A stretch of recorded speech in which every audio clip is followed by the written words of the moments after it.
Hey, what's going on guys? Mike here. Today I wanted to take you through the process that I recently went through to Re-Scape my 125-gallon tank. Now I'm sure you guys have all been there where you just are tired of looking at the same old tank and you know you need to make some changes.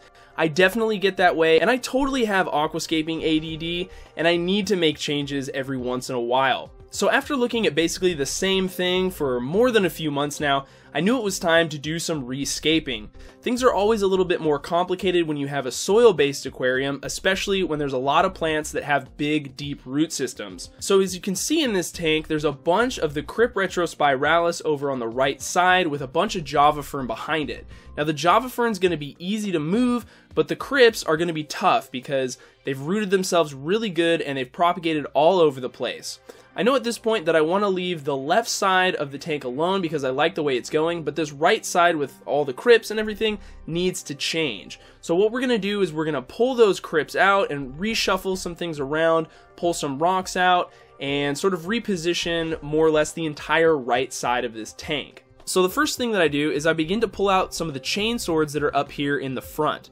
Now every time I do this, some soil is going to plume up out. I just take my time and be as careful as possible, do it as slow as I can so that I limit the amount of soil that comes up into the water column. Now regardless of how careful I am, there is going to end up, when we're all done with this, there's going to be a ton of soil in the water. It's just something that we have to deal with, and you know, we're going to be doing a big water change here at the end anyway, so it's not really going to matter that much. It's just a situation where the more careless you are and the more soil that you pull up into the aquarium, it's going to make it harder to see things, as you'll see as we go through this process. I should also add that if you're doing any maintenance on your aquarium, whether it's re-scaping or just general maintenance, where there's a lot of stuff that's going to end up in your water column, either dirt or just a bunch of detritus, you should always turn your filter off so you don't overload your filter pad.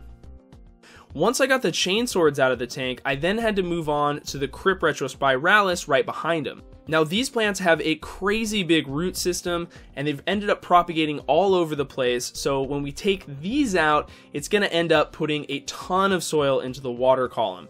There's no way that we can help this, and again, by doing a big water change at the end and just taking our time here is going to help the whole process out. So I'm going to go ahead and speed this portion up because it took me about 10 to 15 minutes to end up getting all of the Crips out.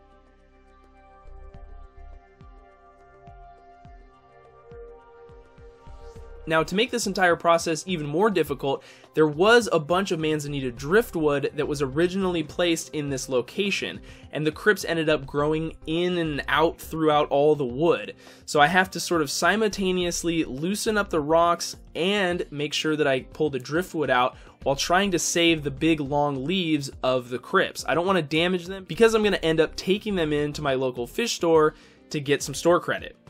So despite my efforts to be as careful as possible and to try and get out each plant individually, it was just impossible.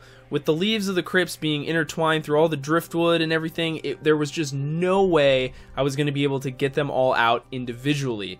So what happened was I ended up grabbing on to sort of the base of the driftwood back here in the corner. I know it's kind of hard to see, but what I had to do was basically pull out everything that was attached to the driftwood, which included some of the Java Fern that had made its way over and started to attach its roots to that driftwood.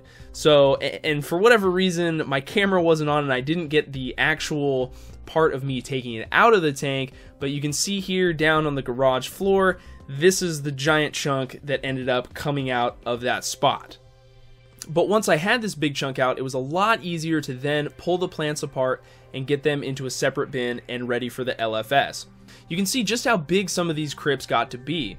As I lay this big mass out on the garage floor, it ends up being almost 3 feet from the bottom of the roots to the tops of some of the leaves. Retrospiralis is one of my LFS owner's favorite plants and he pays really good for them. So I'm stoked to get these things over to him and get some new rainbows, which is one of the nice perks of doing a big Re-Scape, especially on a tank that has a lot of plants.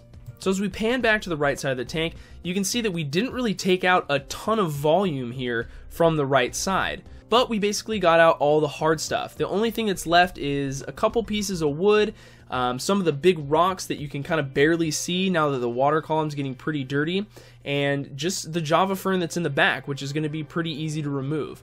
Now, some of these rocks are buried fairly deep in the substrate. I'd say, you know, 3 or 4 inches down in there. So when we take those out, we just want to be really careful again and limit the amount of stuff that we put up into the water column. So now we're just left with one more chunk of Java fern and a fairly decent sized rock. And once we have everything out, I then go ahead and add in some new pre-washed gravel. This is going to help to cover up a bunch of the soil that's up on top of the substrate now because we removed all those big rocks. I go ahead and just dump it right in and spread it out with my hand to create a new uniform top layer of gravel. It's not a ton of gravel, I'd say about 20 pounds or so, but it's enough to just cover the top of what was already there by about a ½ an inch to an inch in the deepest spots. Once that's done, it's time to do a massive water change. The fish aren't going to be in any danger here, they're going to be totally okay, but we don't want to let this stuff settle back down to the bottom of the aquarium. We want to try and get most of it out. So we go ahead and just start with a big water change. And the way that I like to do this is just by doing a drain fill method. So I'm constantly pulling water out of the aquarium while I'm adding water back in at the same time. And I just kind of hang out and watch the aquarium as it goes through this process. The water level is going to stay about the same, but over time it's just going to get clearer and clearer and clearer. The fish are going to get a little stressed out here with a combination of the dirty water and, you know, the not pristine environment that they're used to, but they're going to manage. So while this is going on, it's a good opportunity to come down and check out some of your plants and do a little bit of pruning. So the Java fern in this tank was in the back and it was sort of tough to get back there and do pruning. So that's what I go ahead and do now. I just go through the plants and pull out some of the yellow and the dead leaves and get things back to looking the way they should. As you go through mature Java ferns like this, you're also going to find more than a few leaves that have started to grow entire new plants. So you just pull those off, put them in a little holding tank, and you have another new Java fern plant that you can put into another tank if you want. So here we have the tank right after our big water change, and you'll notice that things are looking pretty clear now. My first idea for this Re-Scape was to incorporate back in some of the driftwood that I initially removed. So after placing a few of those pieces back into the tank, and after thinking about it a little bit more, I decided to bail on that idea and just start by placing in my large clumps of Java fern, which I have all attached to a small rock via a zip tie. This is going to help hold them in place and give the roots something to hold on to. After a little bit of reshuffling, I feel like I have a pretty good idea now of how I want things to look. So next I start to put back in the large rocks that I initially took out. I placed in this smaller rock here towards the left side and nudged it down into that newer layer of substrate. Another benefit of adding a little bit of substrate is that I'll have a little bit more to fill in areas that get pushed down as a result of adding that rock, which helps give it a more natural, seeded look. Then I put in the biggest rock that you practically couldn't even see was there before I did the Re-Scape. This time around, the rock is going to be a lot more prominent and it won't get buried by a ton of new plant growth as the scape matures. Now it was time to do a little bit more reshuffling of the Java fern and some minor tweaks to the rocks to get everything looking nice.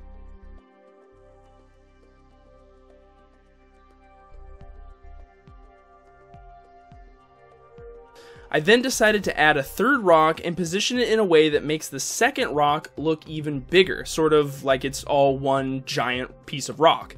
It ends up having this nice triangular feel to it and being a little bit more aesthetically pleasing. Another piece of Java fern was then added in between those two rocks to break it up slightly, and at this point, I now feel pretty good about everything. After doing this, the water's back to looking a little murky, so I did a quick 25% or so water change to clear things up again. Taking a little bit of a closer look here at the rock structure I made, you can see that it's got some character to it. There's a gap here that appears to go into a little cave, and it definitely draws in the eye. You'll also notice that I added a smaller accent rock here on the right, and I think that helps make everything look like it fits.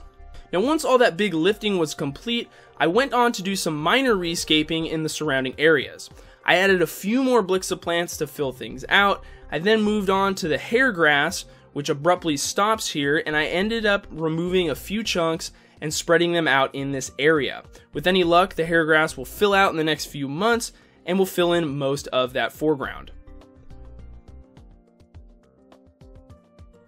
Last but not least, I chose to put back in a few chain swords in front of the main rock, which will hopefully smooth things out and fill in over the next few weeks. These dwarf chain swords won't get much taller than they already are, so I'm not concerned about them ruining the look that I already have here. Now I might swap these out for some Blixa to sort of balance out the grouping that I have here in the center of the tank, but I'll have to wait and see how I feel about it. When it's all said and done, here's the final look of the tank after the Re-Scape.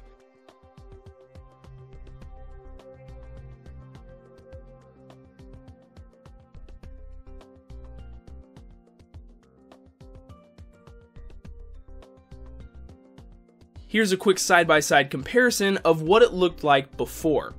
What do you guys think? Does the scape look better, worse? Do you have any suggestions or ideas for what should have been done? Let me know in the comments below. Hey, thanks for watching, guys. If you like this video, leave it a big thumbs up. Don't forget to subscribe if you haven't already, and hit that notification bell so you know the exact moment when I upload a new video. Also, follow me on Instagram. I just started using it a few weeks ago, and I'm posting on it almost every day now. Link in the description. Thanks again for watching, guys, and we'll see you next time.